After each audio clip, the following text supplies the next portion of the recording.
Welcome back to Today in the Sioux, our daily podcast from SOOtoday.com, brought to you by Outspoken Brewing. They're at 350 Queen East. You know that. What you may not know, today, wings, $1 a piece, and pitchers for only $20. Here are some stories making headlines on this Wednesday, May the 20th. A new report warns that a funding crisis at Ontario hospitals has led to growing challenges keeping up with patient care, including at Sault Area Hospital.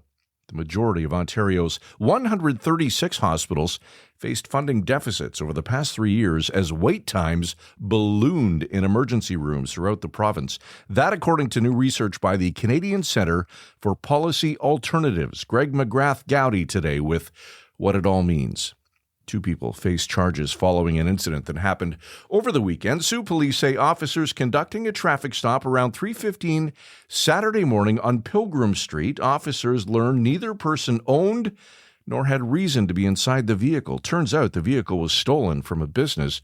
41-year-old Amanda Diggins and 48-year-old Carrie Peplo Nawigabo were arrested and charged with possession of property obtained by crime over $5,000. The criminal charges against Sault Ste. Marie's independent member of provincial parliament continued to make their way through the court. MPP Chris Scott recently telling us he hoped the charges of assault and domestic assault against him would have been dropped during today's court appearance. That outcome did not occur during the brief appearance today. The matter has been adjourned until June 24th. A Sault Ste. Marie church community is planning to almost double the size of its current building on Black Road. Bethel Bible Chapel has obtained a building permit for an $8 million expansion. It was the largest permit issued by the city during the month of April. Bethel's leadership started planning the project back in 2023. David Helwig runs down the list of other notable permits issued last month in his story on site right now.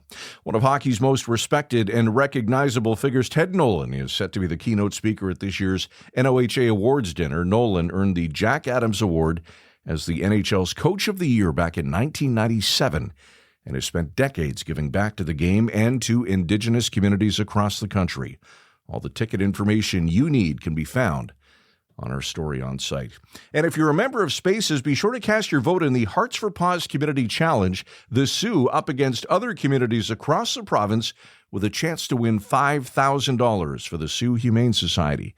Cast your vote today. Voting ends Friday at noon. Sault and area weather, a mix of sun and cloud today, 7 the high, clear tonight, low 0 with frost expected, sunny tomorrow with a high of 12 degrees. That's it for Today in the Sioux. Download or subscribe wherever you get your favorite podcast. Today in the Sioux brought to you by Outspoken Brewing, 350 Queen East. Thanks for listening. Have a great Wednesday.